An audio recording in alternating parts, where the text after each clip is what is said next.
What are you doing?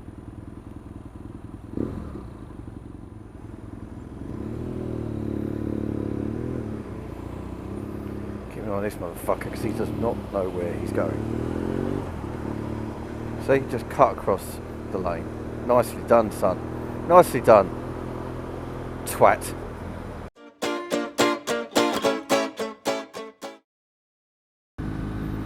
Good morning, YouTube, and welcome to the Countwith channel. Finally, the sun is out, the sky is blue, and we're on the bike again. Awesome, loving it. For those of you who watched my last video, Blood Bikes, which I'll put the link in the description, you'll know that I've decided to take my advanced driver certificate with the IAM, and I'm going to be training with the Thames Valley Advanced Motorcylist group. I've started the process now, so I met with my observer a couple of weeks ago.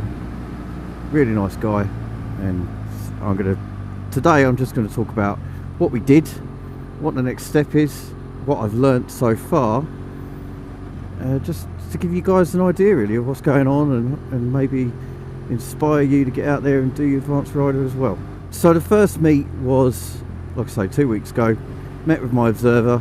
Like I said before, you get assigned an observer. He he's the person, he or she is the person that will take you through all the skills that you need to be able to get your advanced rider certificate. Yeah, so we met to talk about what the process is all about, what the next steps are, and stuff like that. So first of all, you'll do an assessment ride, which is what I did a couple of weeks ago, which is exactly what it sounds like. Basically, they'll assess you at your current level. Then they'll fill in a form, which you'll get a copy of, which basically outlines all the skills that you need. It gives you, I think it's 4 ratings. I think the first one is seriously needs some work, so the first one is like needs some work, really needs to focus on this one. The next one is needs a bit of practice. Then it's good, and then I think it's exceeding expectations, so along those lines. Ideally where you want to be is exceeding expectations. That way you can pretty much guarantee that you're going to get a pass. That's what the Thames Valley group tried to get you to. I came out as need some practice practically on everything, which is good. It means that I'm where they expect you to be when you turn up for your first time.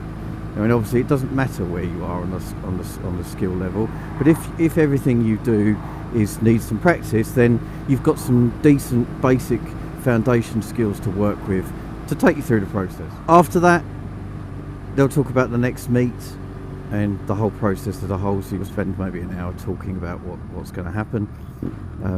The next part for me is to meet up at the big St Crispin's meet, which is next Saturday, I believe. I'll be going out with my observer again, but we all meet up, and the whole point is that you meet up, you register your name, and then you get assigned a random observer. But because I've only just started the process, my observer just wanted me to stick with him, and so we're going to meet at St Crispin's so he can tell me all about how it all works, the whole St Crispin's meet, and then we're going to go out separately and do a proper observation run. So I've been given a bit of homework between now and then. That is to, 1, get out and practice, and 2, read as much as I can in the How to Become a Better Biker book, which I'll show you a picture of now.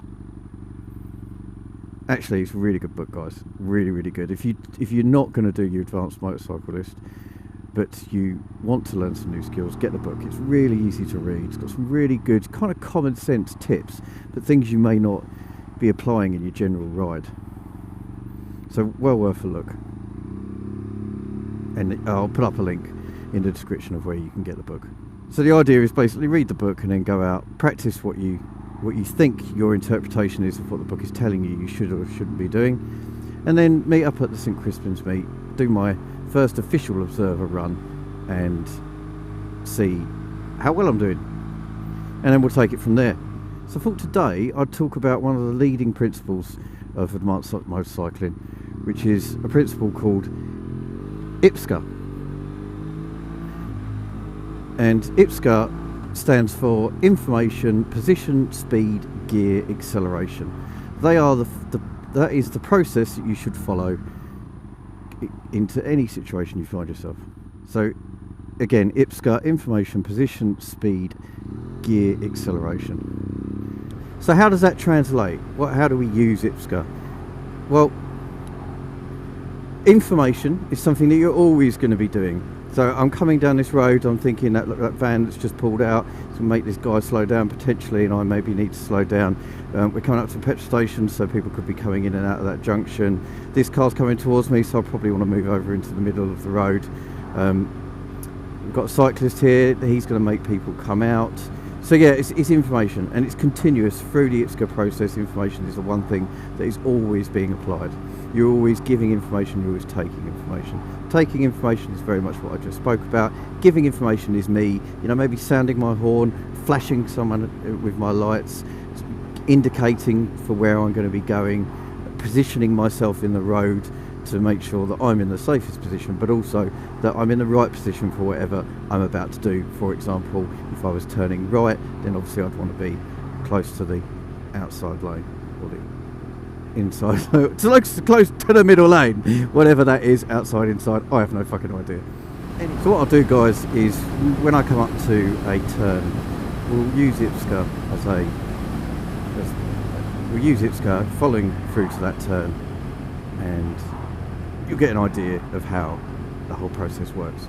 Okay, so right hand turn, IPSGA in process. So information, looking behind me, looking in front of me, position, getting ready, speed, yeah, good speed, gear, good at gear, indicate, right hand over, and accelerate. That's IPSGA. So IPSGA, information, position, speed, gear. It's always worth thinking, it's better to slow down early so that when you do get to the roundabout, if there's a gap, you can go without having to stop and accelerate. That was IPSGA. Simple process, but the way you should be thinking when you're approaching any manoeuvre on your bike. So that's IPSGA, people. I'll just run through it again. Information, so you're always giving and taking information. Don't forget, giving information is things like your horn, flashing your lights, indication, could be arm signals. Position, make sure that you put yourself in the right position for the manoeuvre you're about to do, and always consider a blind check, over the shoulder check before you move into position. If required, consider it, it's not compulsory. Speed, ensure you're doing the right speed for the manoeuvre that you're about to do, so slow down if you're coming up to a right hand turn. Gear, be in the right gear before you make your manoeuvre. When you come to make the manoeuvre again, consider your blind check, another over the shoulder check if required, and once the manoeuvre is complete, accelerate away.